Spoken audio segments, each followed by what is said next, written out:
ఓం శాంతి. ఈరోజు మురళి 24/10/2025. మీరు బాబా అంటున్నారు, మీకు ఇంటి దారిని చూపించేందుకు బాబా వచ్చారు.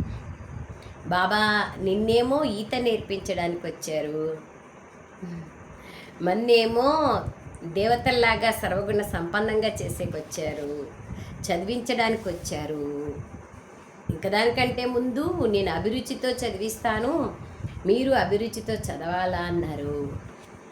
ఈరోజు ఏమంటున్నారు? మీకు ఇంటి దారిని చూపించేందుకు బాబా వచ్చారు. మీరు ఆత్మాభిమానులుగా ఉంటే ఈ దారి మీకు సహజం అనిపిస్తుంది. ఆత్మాభిమాని ఆత్మలకు ఈ దారి సహజం అనిపిస్తుంది, లేకుంటే కష్టం అనిపిస్తుంది. ఏందబ్బా అని వచ్చే పరిస్థితుల్ని తట్టుకోలేక, జ్ఞానాన్ని ఉపయోగించుకోలేక కష్టం అనిపిస్తుంది. ప్రశ్న: సంగమ యుగంలో ఏ జ్ఞానం లభించిన కారణంగా సతయుగంలో దేవతలు మోహాన్ని జయించిన వారుగా పిలిపించుకుంటారు? సంగమ యుగంలో ఏ జ్ఞానం లభించింది? దాని కారణంగా సత్యుగంలో దేవతలు మోహాన్ని జయించిన వారిగా పిలిపించుకుంటారు. జవాబు: సంగమ యుగంలో మీకు బాబా అమరకథని వినిపించి మరణము లేని ఆత్మగా తయారు చేస్తున్నారు. ఇది వినాశము కాని రచింపబడి ఉన్న డ్రామా. వినాశం కాని అంటే అవినాశి డ్రామా. ప్రతి ఆత్మ తన పాత్రని ఇందులో అభినయిస్తోంది. ఆత్మ ఒక శరీరాన్ని వదిలి ఇంకొక శరీరాన్ని తీసుకుంటుంది. ఇందులో ఏడవాల్సిన అవసరం లేదు. ఈ జ్ఞానం ద్వారా సత్యుగ దేవతలు మోహజిత్తులుగా పిలువబడతారు. ఆత్మజ్ఞానం ద్వారానే మోహజిత్తులుగా కాగలం కదా. అందుకే బాబా అంటున్నారు, మోహజిత్తులుగా పిలువబడతారు. అక్కడ మృత్యు అన్న మాటే ఉండదు. ఎంతో సంతోషంగా పాత శరీరాన్ని వదిలి కొత్త శరీరాన్ని తీసుకుంటారు. ఎంతో సంతోషంగా పాత శరీరాన్ని వదిలి కొత్త శరీరాన్ని తీసుకుంటారు. ఎక్కడ? సత్యుగంలో. ఆత్మాభిమాని స్థితిలో ఉంటారు కదా, దాని కారణంగా ఎంతో సహజంగా ఈ పాత శరీరాన్ని వదిలేస్తారు. ఎట్లా పాత డ్రెస్సు తీసేసి కొత్తది వేసుకోవాలంటే చిన్నపిల్లలకు కూడా ఖుషీనే.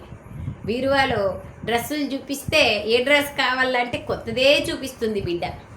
అట్లా బాబా అంటారు, మీకు ఖుషి ఉంటుంది, మేము కొత్త డ్రెస్ వేసుకుంటాం, కొత్త శరీరాన్ని ధరిస్తాం. పాట: నయనహీనునికి దారి చూపించండి ప్రభు, అడుగడుగులో దెబ్బలు తింటూ వచ్చాము. అంటే ఏ కళ్ళు లేవు, ఏ దారి చూపించాలా? మూడవ కన్ను లేదు, మరియు ఇంటి దారి చూపించాలి. ఇంటి దారి తెలియని దాని కారణంగానే మనం అడుగడుగులో దెబ్బలు తింటూ వచ్చాం. ఓం శాంతి. బాబా ఓం శాంతి. మధురాతి మధురమైన ఆత్మిక పిల్లలకు ఆత్మిక తండ్రి ఈ విధంగా చెప్తున్నారు, నేను మీకు దారిని చూపిస్తున్నాను, కానీ మొట్టమొదట స్వయాన్ని ఆత్మగా నిశ్చయం చేసుకొని కూర్చోండి. ఆత్మాభిమానులుగా కూర్చున్నట్లయితే మీకు దారి చాలా సహజం అనిపిస్తుంది. నేను ఆత్మ జ్యోతిస్వరూపమైనాను. తెలుగులో కూడా ఎంత మంచి మంచి పాటలు, మంచి మంచి అఫర్మేషన్స్ అంటే కామెంట్రీలు వచ్చాయి. అన్నీ పంపించాను మీకు. బాగా వినండి వాటిని. మీకు రోజు పంపించే మురళిలోనే అవన్నీ లింక్స్ పంపించాను. సో అఫర్మేషన్స్ అంటే ఆత్మ గురించిన, నేను ఆత్మ జ్యోతిస్వరూపమైనాను, శరీరం వేరు నేను వేరు అని అనేక విధి విధానాలుగా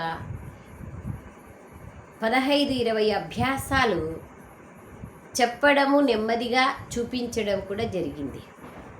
ప్రతిరోజు దాన్ని చూస్తా వింటా ఉంటే నేను ఆత్మ ఎట్లా బ్రహ్మబాబా నేను ఆత్మ, యశోద ఆత్మ, రాధిక ఆత్మ, నారాయణ ఆత్మ అని పిలిచేవాళ్ళు బాబా. మనం ఇప్పుడు పిలియద్దులే, పిలిస్తే ఏం బా వీళ్ళు అందరినీ ఎట్లా పిలుస్తారే అనుకుంటారు. కానీ మనస్సులో నేను ఆత్మ జ్యోతి స్వరూపమైనాను. ఎంత బాగుంది అఫర్మేషన్స్ అంటే, మనం వాట్సాప్ మెసేజ్ పంపుతాము, నేను ఆత్మ ఎదుటిగా ఉండే ఆత్మలకు ఈ మెసేజ్ని, బాబా మెసేజ్ని పంపిస్తున్నాను.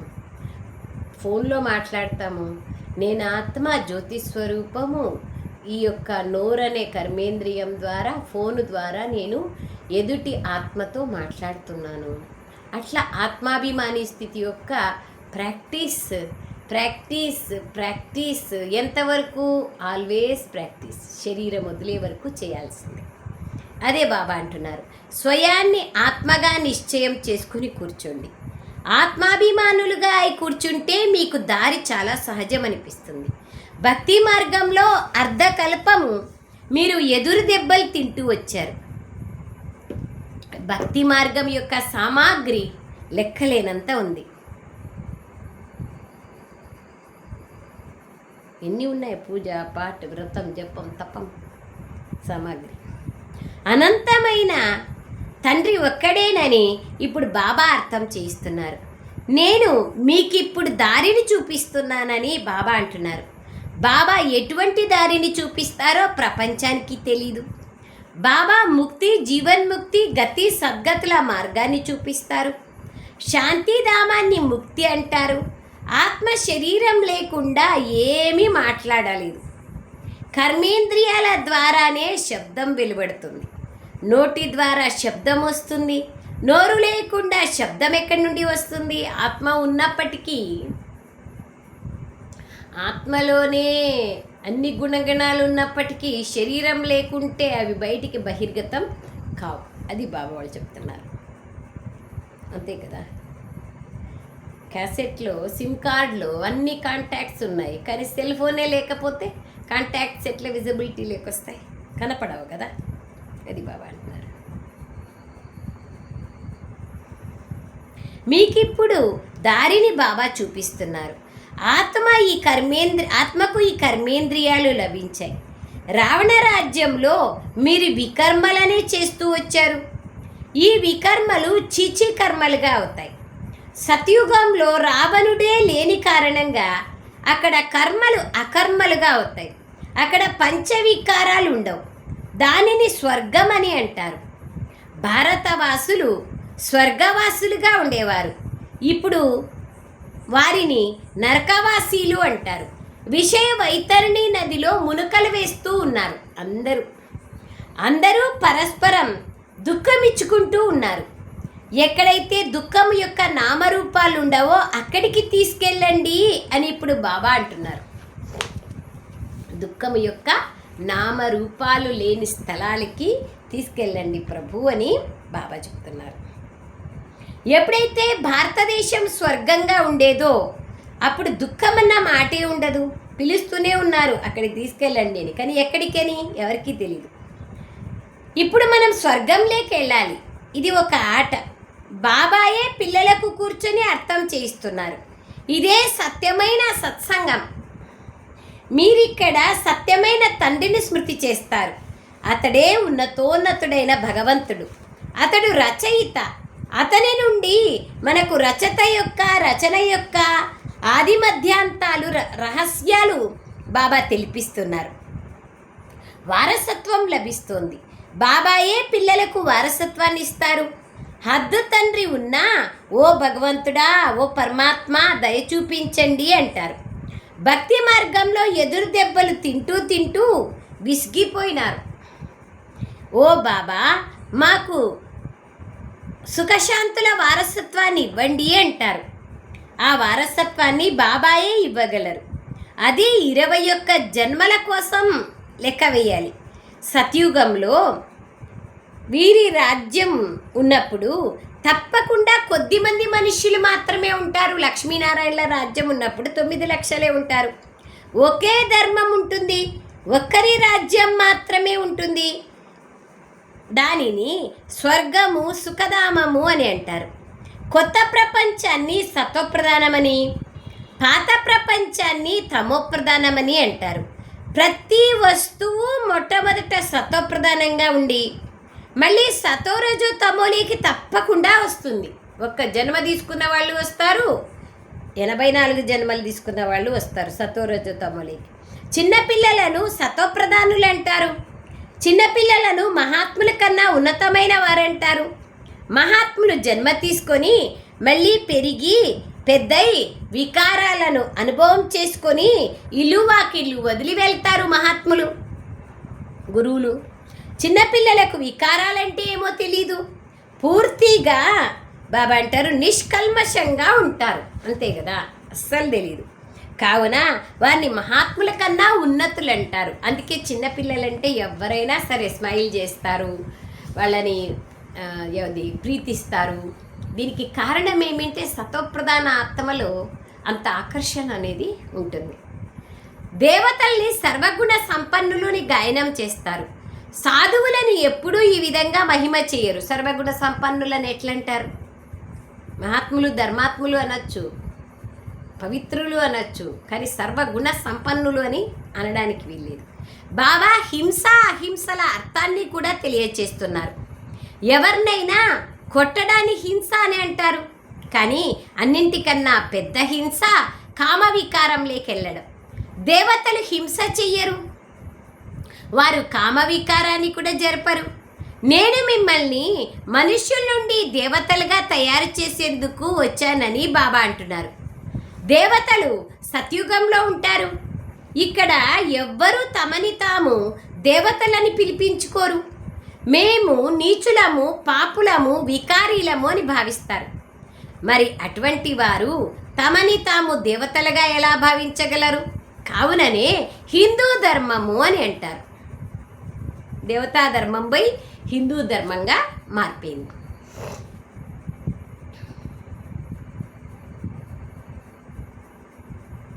హిందూ ధర్మము అంటారు.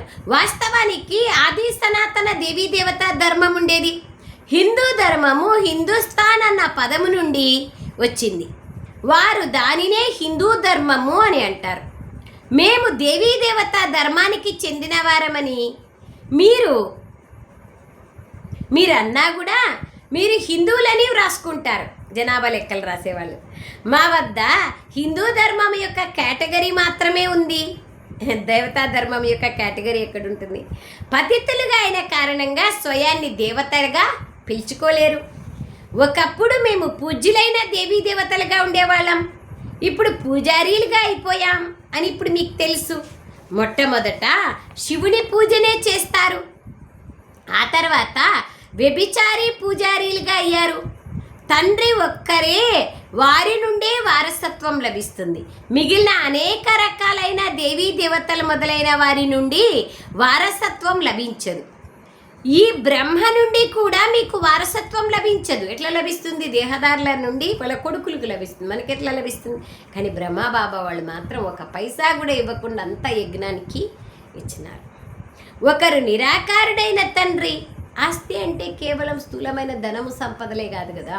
ఆస్తి అంటే వాళ్ళలో ఉండే గుణాలు, శక్తులు, అన్నీ అనేకమైన ఖజానాలు ఉన్నాయి కదా, అది బాబా అంటున్నారు. ఒకరు నిరాకారుడైన తండ్రి, ఇంకొకరు సాకార తండ్రి.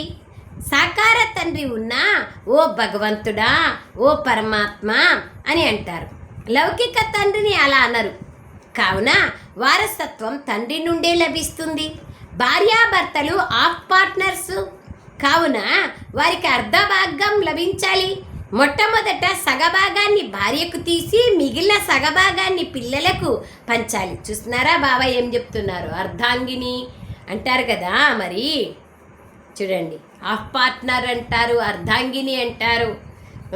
మరి భార్యకు అర్థం ఇచ్చి మళ్ళీ కొడుకులకి ఇలా. కానీ ఈ కాలంలో కొడుకులకంతా పనిచేసి అమ్మా నాన్న అందరి దగ్గర 3 నెలలు ఉండేట్లుగా అయిపోతుంది, 4 నెలలు ఉండేట్లుగా, లేదా ఇద్దరు కొడుకులు అయితే 6 నెలలు ఉండేట్లుగా అయిపోతుంది. అమ్మా నాన్ననే పంచుకుంటా అన్నారు. ఎప్పుడు అమ్మా నాన్న 4 కొడుకుల్ని పంచలేదు, తాను తినేది కూడా 4 కొడుకులకి పంచినారు. కానీ అమ్మా నాన్నల్ని ఈరోజు పంచుతున్నారు. అట్లయిపోయింది ప్రపంచం అంతా. ఓల్డేజ్ హోమ్, వృద్ధాశ్రమాలకి పంపిస్తున్నారు. ఎక్కడో ఉన్న కుక్కల్ని పెంచుకుంటారు, డబ్బులు ఇచ్చి కొనుక్కొని దానికి బిస్కెట్లు దాన్ని కార్లలో తిప్పుతారు. ఇంట్లో ఎంతో కష్టపడి త్యాగం చేసి తాను తింటారో తినరో పిల్లల్ని పెంచి పెద్ద చేసి అరకుల్ని చేసి ఎంతో చదువు చెప్పించి ఎన్నో కష్టాలు పడిన అమ్మా నాన్నని తీసుకుపోయి ఓల్డేజ్ హోమ్లో పెడతారు. వాళ్ళకి మీరు డబ్బులు ఇచ్చి 10,000 ఇచ్చే ఓల్డేజ్ హోమ్లో సౌఖ్యంగా ఉన్నా కూడా ప్రేమ ఎక్కడ దొరుకుతుంది చెప్పండి? పిల్లలే కదా ప్రేమనిచ్చేవాళ్ళు. అది అర్థం చేసుకోవాలి. కావున వారికి అర్ధభాగం లభించాలి. మొట్టమొదట సగభాగాన్ని భార్యకు తీసి మిగిలిన సగభాగాన్ని పిల్లలకి ఇవ్వాలి. కానీ ఈ రోజుల్లో పిల్లలకే ధనమంతటినీ ఇచ్చేస్తున్నారు. కొందరికి మోహం చాలా ఎక్కువగా ఉంటుంది. నేను చనిపోయిన తర్వాత నా పిల్లలే హక్కుదారులు అని భావిస్తారు. ఈ రోజుల్లోని పిల్లలు తండ్రి వెళ్ళిపోయాక అసలు తల్లిని గురించి అడగను కూడా అడగరు. బాబాకి అన్నీ బాగా తెలుసు. కొందరు మాతృస్నేహిగా ఉంటారు. అమ్మ అంటే ఎంత 2 అక్షరాల శబ్దమే కానీ దాంట్లో ఎంత మాధుర్యం ఉంది అని అమ్మకు చెప్తారు. కొందరు మాతృద్రోహులుగా ఉంటారు. ఈ రోజుల్లో ఎక్కువగా మాతృద్రోహులే ఉండారు. పాపం ధనమంతటిని ఖర్చు చేసేస్తారు. దత్తు తీసుకున్న పిల్లలు కూడా కొందరు చాలా విసిగించే వాళ్ళు ఉంటారు. ఇప్పుడు పిల్లలు పాటను విన్నారు. ఏం పాట? నయనహీనునికి దారి చూపించండి ప్రభు. బాబా విశ్రాంతి ఉన్న సుఖమయ ప్రపంచానికి దారి చూపించండి అంటున్నారు. బాబాని పిలుస్తున్నా. రావణ రాజ్యంలో సుఖం ఉండదు. శివుడు శంకరుడు వేరువేరని కూడా భక్తి మార్గంలో భావించరు. తల వంచుతూ శాస్త్రాలను చదువుతూ ఉంటారు. అచ్చా, దీని ద్వారా ఏం లభిస్తుంది? వారికి ఏమీ తెలియదు.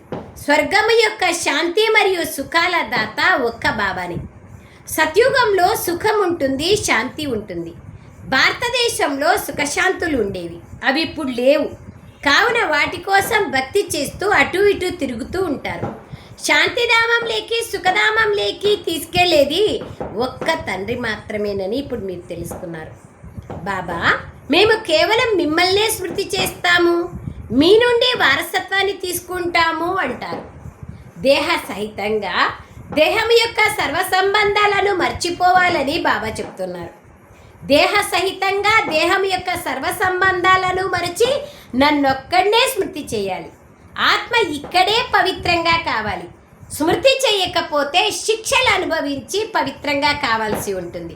అలాగే పదవి కూడా భ్రష్టం అవుతుంది. కావుననే స్మృతి చేసేందుకు పురుషార్థం చెయ్యండి అని బాబా అంటున్నారు.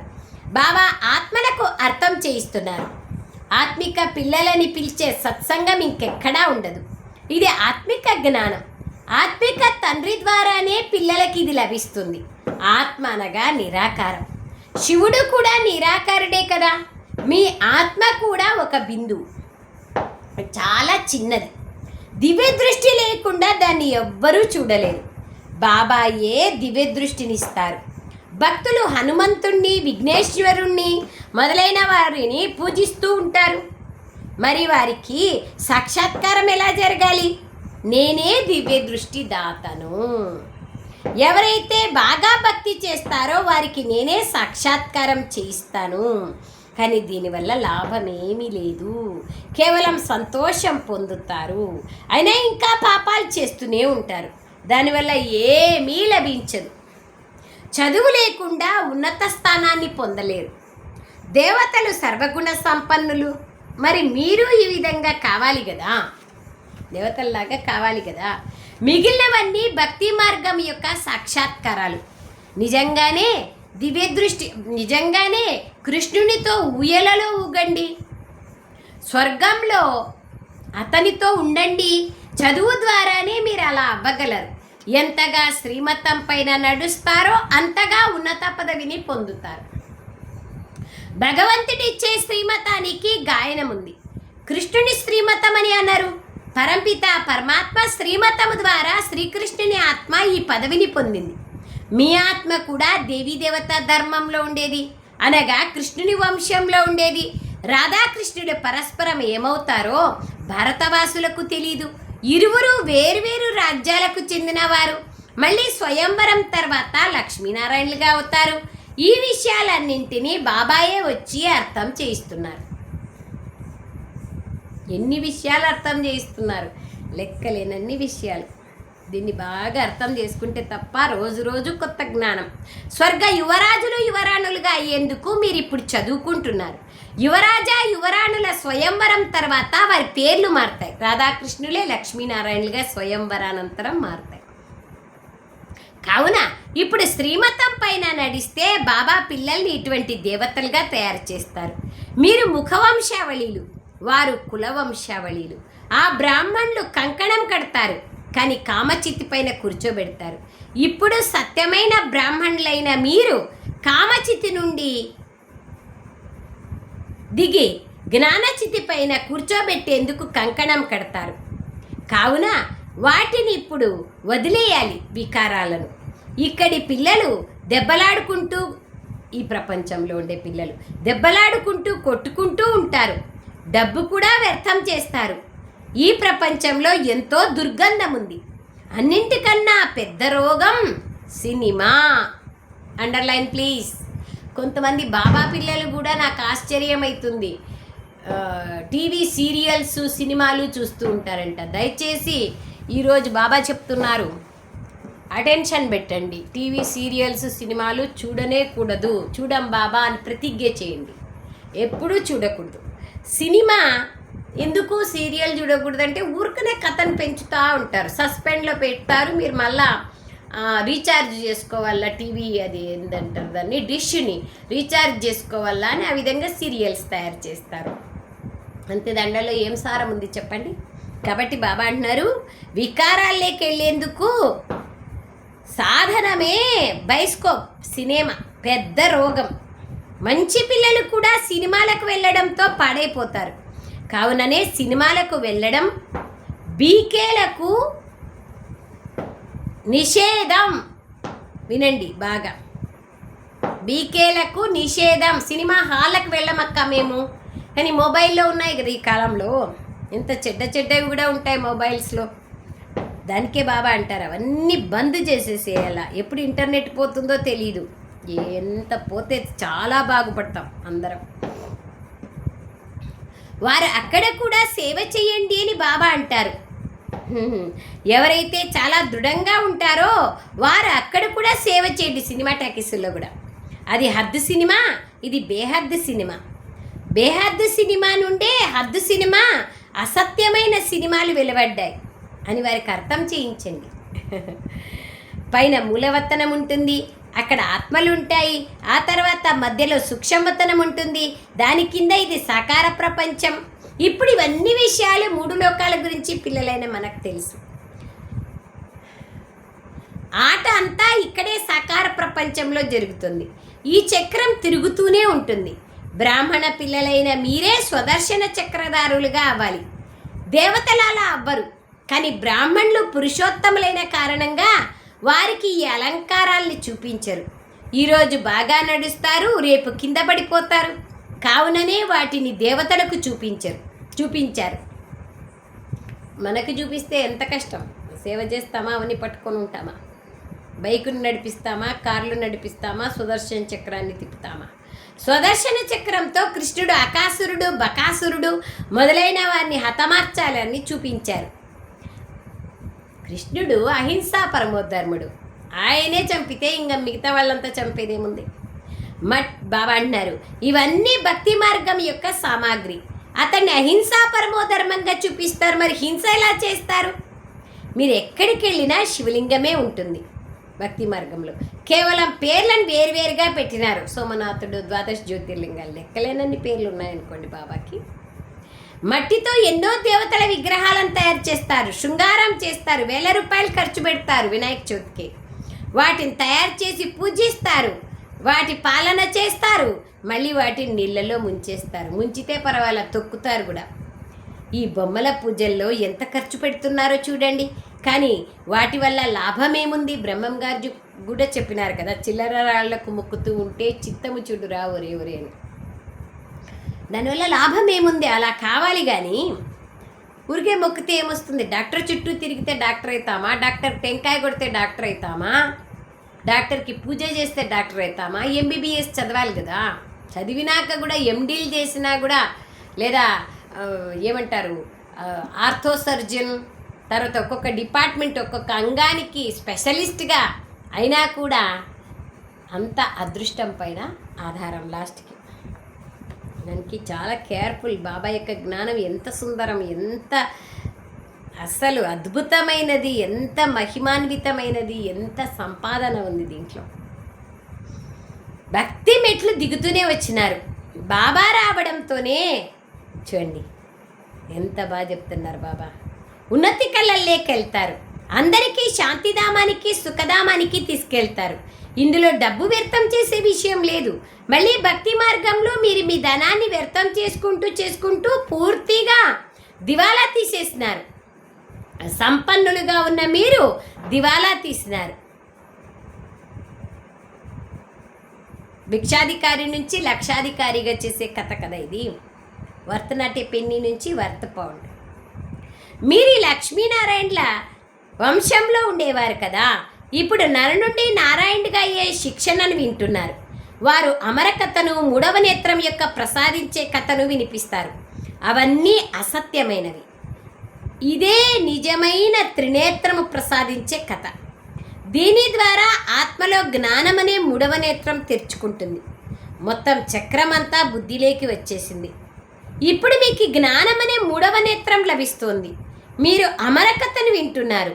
అమరపురికి యజమానులుగా తయారు చేసేందుకు అమరుడైన బాబా ఇప్పుడు మీకు కథని వినిపిస్తున్నారు.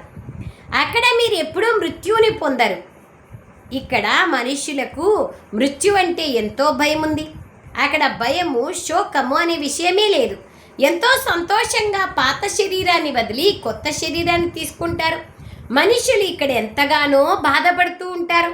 ఈ ప్రపంచమే దుఃఖ ప్రపంచం, శోకాల ప్రపంచం. ఇది రచింపబడి ఉన్న డ్రామా. ఇందులో మార్పులు చేర్పులు చేయబడవు. ప్రతి ఒక్కరూ తమ తమ పాత్రని అభినయిస్తూ వచ్చారు. ఈ దేవతలు మోహజిత్తులు కదా, ఎందుకంటే ఆత్మాభిమానులు కదా. ఇక్కడ ప్రపంచంలో ఎంతోమంది గురువులు ఉన్నారు. వారి ద్వారా అనేక మతాలు లభిస్తాయి. ప్రతి ఒక్కరి మతము వేరువేరుగా ఉంటుంది. సంతోషి దేవి ఉంది, తనకు పూజ కూడా జరుగుతుంది. వాస్తవానికి సంతోషి దేవీలు సత్యుగంలోనే ఉంటారు. వారు ఇక్కడ ఎలా వస్తారు? సత్యుగంలో దేవతలు సదా సంతుష్టంగా ఉంటారు. ఇక్కడ ఏదో ఒక ఆశ ఉంటుంది, అక్కడ ఏ ఆశ ఉండదు. బాబా అందరినీ సంతుష్టపరుస్తారు. మీరు పదమాపదం పతులుగా అయిపోతారు. చింతించేందుకు అప్రాప్తి అనే వస్తువే అక్కడ ఉండదు. అక్కడ చింత అనేదే ఉండదు. సర్వుల సద్గతి దాతను నేనే అని బాబా అంటున్నారు. పిల్లలైన మీకు బాబా అంటారు, 21 జన్మలు అపారమైన సంతోషాన్ని ఇచ్చేందుకు వచ్చాను. ఇటువంటి తండ్రిని స్మృతి చేయాలి కదా. స్మృతి ద్వారానే మీ పాపాలు భస్మమవుతాయి. మీరు సత్వప్రధానంగా అయిపోతారు. ఇవి అర్థం చేసుకోవాల్సిన విషయాలు. ఎంతగా ఇతరులకు ఎక్కువగా అర్థం చేయిస్తారో అంతగా ప్రజలు తయారవుతూ ఉంటారు. మీరు ఉన్నత పదవిని పొందుతూ ఉంటారు. ఇది సాధువుల సభ కాదు. భగవంతుడు కూర్చొని ఇతని ముఖము ద్వారా అర్థం చేయిస్తారు. ఇప్పుడు మీరు సంతుష్ట దేవీ దేవతలుగా అవుతున్నారు. సదా పవిత్రంగా ఉండే వ్రతాన్ని మీరు ధారణ చేయాలి. ఎందుకంటే పావన ప్రపంచంలోకి వెళ్ళాలంటే పతితులుగా కాకూడదు. పతితులు వెళ్ళడానికి వీలే లేదు నాటలో. బాబా ఈ వ్రతాన్ని నేర్పించారు. కానీ మనుషులు అనేక రకాలైన వ్రతాలను తయారు చేశారు. రకరకాల వ్రతాలు, సంతోషి మాత వ్రతము, ఇంకొక మాత వ్రతము, ఎన్నో రకాలు. అచ్చా मीठे मीठे सिखलदे बच्चों प्रति माता पिता बाप दादा का याद प्यार और गुड मॉर्निंग। रूहानी बाप की रूहानी बच्चों को नमस्ते। हम रूहानी बच्चों की रूहानी माता पिता बाप दादा को याद प्यार गुड मॉर्निंग और नमस्ते नमस्ते नमस्ते बाबा नमस्ते नमस्ते। సారాంశము బాబా ఎన్ని విషయాలు ఎంత క్లారిటీగా చెప్తారు చూడండి. దాన్ని అర్థం చేసుకుంటే ఎంతో హ్యాపీనెస్ ఉంది.